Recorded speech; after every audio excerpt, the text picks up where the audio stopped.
Hey guys, welcome to this video on, well, with more detail on the process of fermentation. So, we start with the typical glucose molecule we see here. And then what's going to happen is, well, whether it's aerobic or anaerobic, or in other words, cellular respiration versus fermentation, it still goes through glycolysis. So that step is the same. So we go through glycolysis. And in glycolysis, you'll remember how much ATP do we produce? That's not a good color, is it? 2 ATP. And what we have left over is, that's right, pyruvic acid. And with this pyruvic acid, this is where we split. So if we have oxygen, let's draw some kind of diagram. Is there oxygen?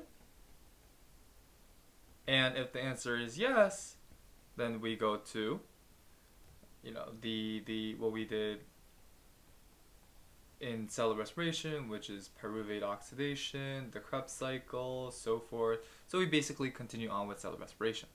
But if the answer is no, what's going to happen is we're going to go into fermentation, and we're going to end up with either A, lactic acids, or B, ethanol. And so, or lactic acid. And this is what we're really concerned about, where this part, when it comes to fermentation. And why this is important is, well, let's frame it this way. When the pyruvic acid,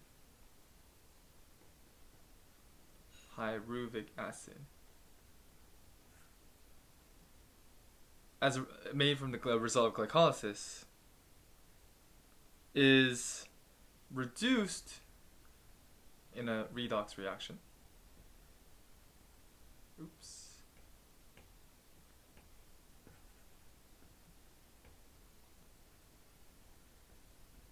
To either lactic acid or ethanol, then what we're basically doing is, with this reduced, we can actually regenerate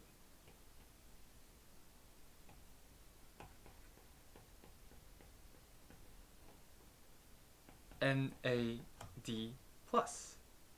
And you'll remember that NAD+ is necessary in glycolysis for playing a role in synthesizing ADP. So as long as we keep regenerating NAD+, we can keep generating ATP in glycolysis.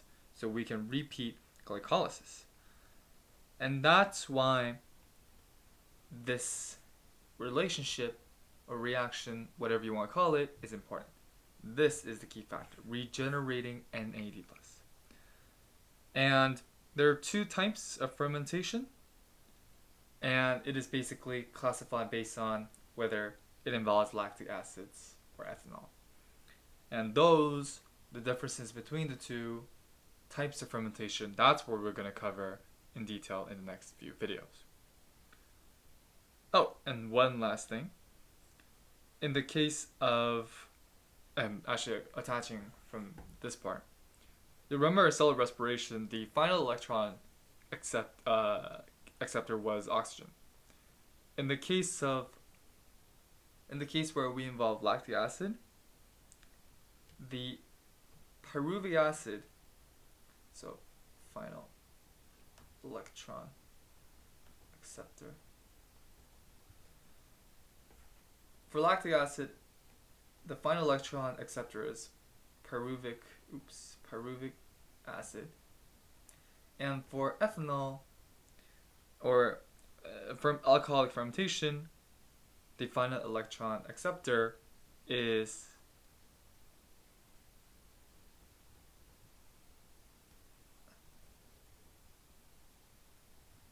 there we go.